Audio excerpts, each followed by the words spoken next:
y les contaba, queridos amigos de En Primera Fila, que hoy nuestro programa está providencialmente dedicado a Catamarca, porque inmediatamente vamos a conversar sobre un proyecto de ley que propone una reforma constitucional en esta provincia de nuestro noroeste, y me importa destacar que llego a este dato gracias a la licenciada Mónica del Río, que es directora del boletín Notivida. Aprovecho, le mando un gran saludo también a Mónica, que publicó el pasado 12 de agosto de 2020 un trabajo del doctor Ricardo Bach de Chazal titulado En nombre de nuevos paradigmas globales, proponen un preocupante proyecto de reforma constitucional en Catamarca.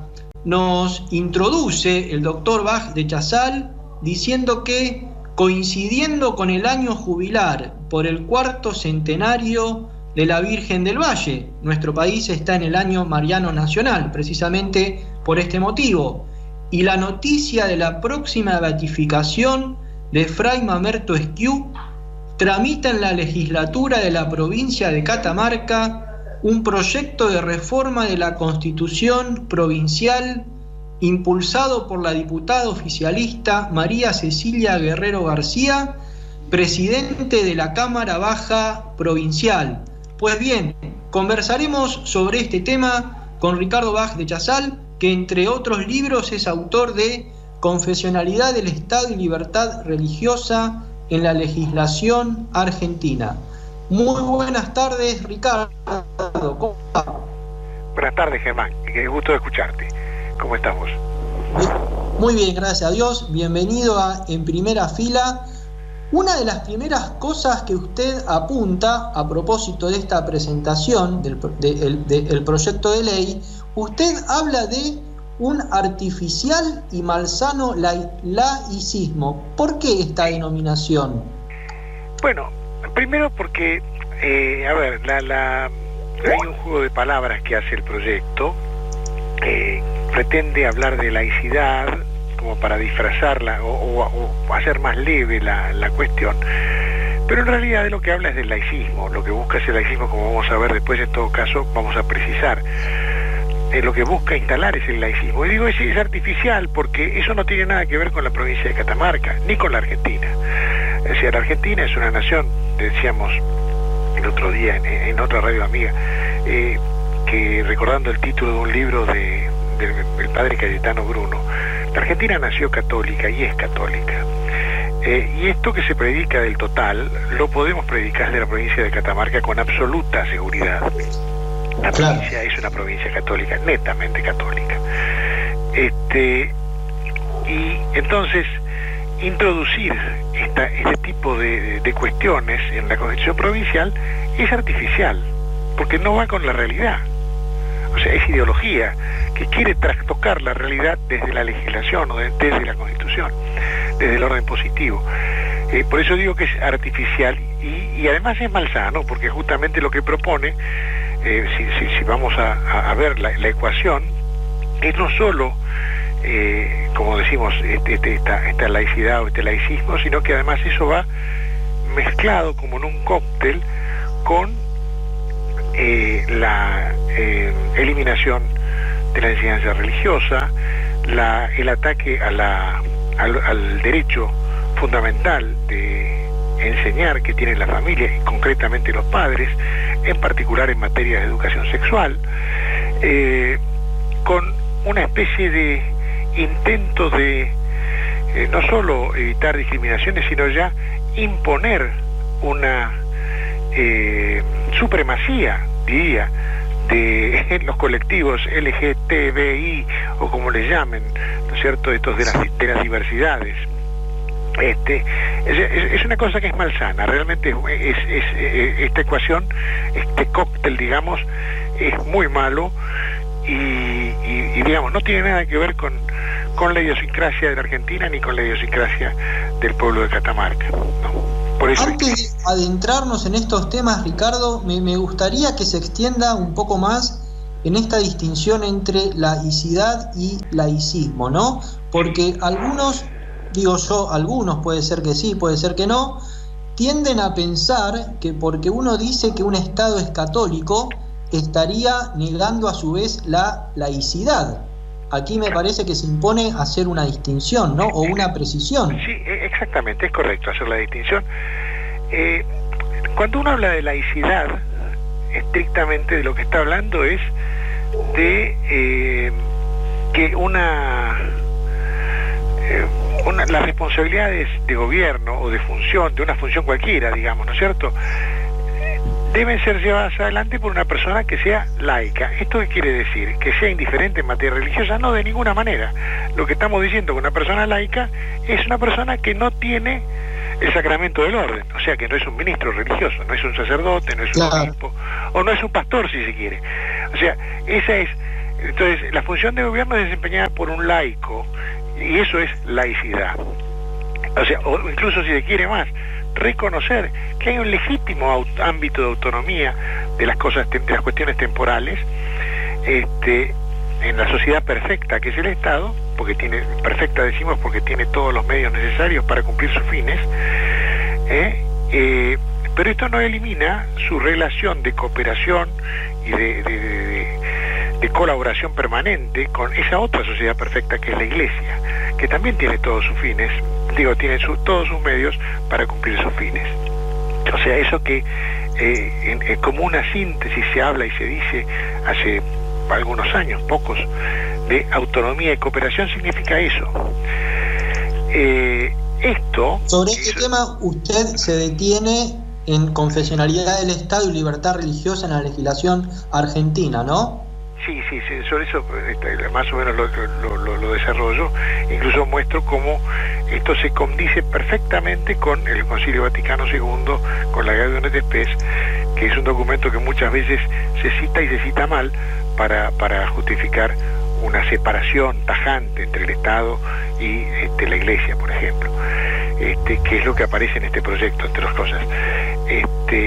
Pero volviendo, laicidad, legítima laicidad, entonces sería aquello que hace a que la función sea desempeñada por un seglar que puede perfectamente, digamos, un bautizado seglar cumple perfectamente con esto, y un católico que cumple y que lleva adelante en su vida pública los principios de la religión católica, cumple perfectamente con esta idea de laicidad sana, ¿no es cierto? Esta expresión, sana laicidad, por otra parte, es una expresión tomada de un discurso de Pío XII, donde justamente habla a los ciudadanos de las marcas y les dice que la sana laicidad del Estado es aquella donde se da esta cuestión de que los laicos desempeñan las funciones, pero donde los principios de la Iglesia están en la legislación y las instituciones. O sea, es lo que quiere decir claramente que no estamos hablando de neutralidades o de otras cuestiones.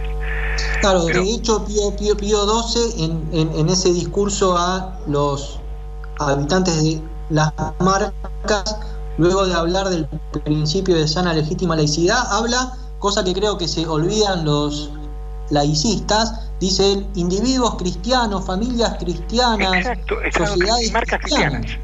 Sí, a eso voy. Es decir, no hay una cuestión de neutralidades. Pero, volviendo, esta es la cuestión. Esto no, la laicidad sería nada más que decir, bueno, las funciones las desempeña un laico. Eso incluso a quienes les gusta jugar con la palabra de la discriminación y demás, podría ser un motivo de decir, bueno, hay una discriminación arbitraria. Si a una persona no se le permite asumir una función pública por su sola condición de ministro de un culto religioso, claro, estaríamos diciendo que lo estamos discriminando por motivos de esa función.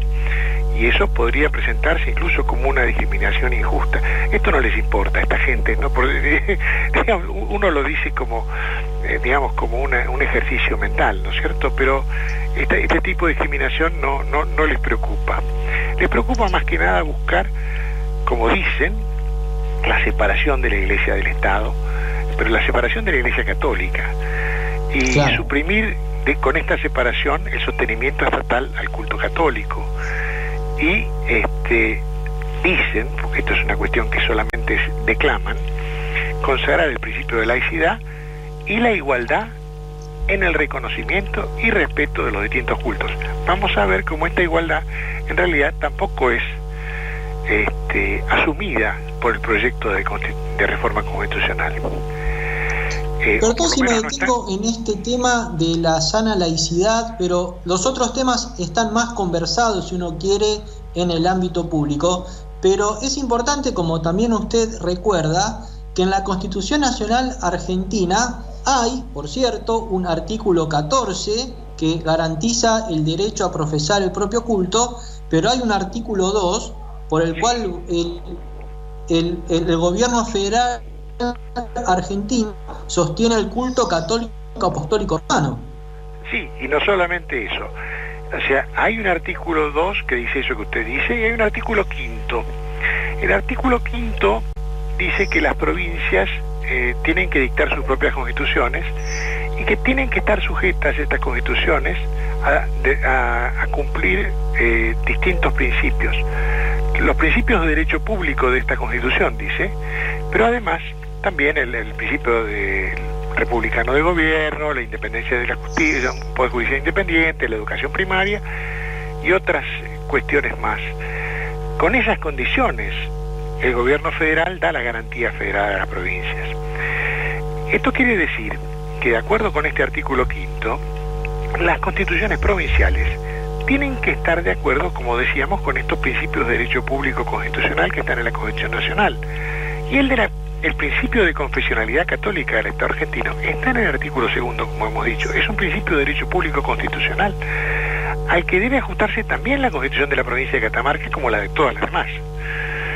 Por eso, incluso después de 1994, en que se reformó la Constitución Nacional, autores como Vidal Campos o como Adolfo Sciulu, en materia constitucional, decían claramente que si las provincias no respetan en sus normas constitucionales el principio de confesionalidad que marca la Constitución Federal, esas normas provinciales son inconstitucionales.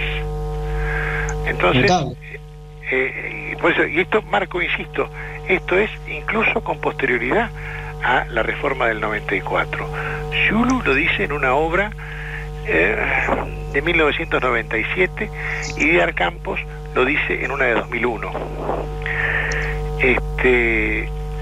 Sé, Ricardo, que contamos con poco tiempo y podríamos seguir conversando sobre los otros tópicos, pero me pareció importante detenernos en esta relación podemos decir que al fin de cuentas es entre la Iglesia y el Estado, o si se prefiere, como se dice hoy, entre la Iglesia y la comunidad política, porque hay mucha confusión, inclusive en católicos de buena voluntad, ¿no? Cuando oyen Estado católico, piensan que el poder político se diluiría en el poder eclesiástico, cosa que no es así. No, por supuesto que no. O sea, nadie pretende que gobiernen los obispos, digamos, o cosas por el estilo, ¿no? Que sería lo que el temor de la gente. Eso sería el error que se llamaba papo-cesarismo, ¿no? Claro. Someter en todo al Estado. No, son órdenes distintos, claramente distinguidas, diferenciadas, pero que tienen mucho en común y que tienen además los mismos súbditos, por así decir, y tienen fines que son complementarios, y entonces por esa razón es que deben colaborar, cooperar. Por último, y le robo un minutito más, es interesante, como usted también marca en este libro editado en su momento por la UCALP, que no obstante, podríamos decir, haber arrasado con todo lo católico que había en la segunda parte de nuestra Constitución, la parte orgánica, sigue habiendo un artículo 2 de lo que se sigue que el Estado argentino sigue siendo católico. Porque digo, han arrasado con todo lo que podían, que estaba dentro de lo que se podía reformar en el 94, pero el artículo 2 quedó ahí. Quedó, y de hecho el artículo 2 es el que funda, muchas veces por una cuestión apologética, muchos autores de muy buena fe decían, bueno, vamos a analizar todos los preceptos juntos y entonces nos da un resultado. muy bueno, por cierto, pero lo que no se han fijado muchas veces es cuál es el precepto que va primero y funda a los demás. Por ejemplo, claro, el tema de la confesionalidad católica del presidente Ibiza, que se estableció y que ahora se derogó, era una cosa que no estaba prevista en el modelo original de la Constitución, que había hecho la Comisión de Negocios Constitucionales. Eso lo introducen después del debate del artículo 2 y como una consecuencia de lo que se decía en el artículo 2. Claro. Entonces, eso es la muestra de que esto está vigente, está vivo y puede fundar otra vez, eventualmente, otra reforma que vuelva a decir lo mismo o no, pero que, digamos, es esa la norma importante, no era la otra. La otra era una consecuencia, esta es la causa. Bueno, vamos a ponerle una ficha de esperanza para que nuestra querida Argentina siga siendo católica, ¿no? Dios quiera. Dios quiera, Dios quiera. Le mando un muy fuerte abrazo desde En Primera Fila y ya va a haber oportunidad para que sigamos conversando sobre estos temas. Muy bien, encantado.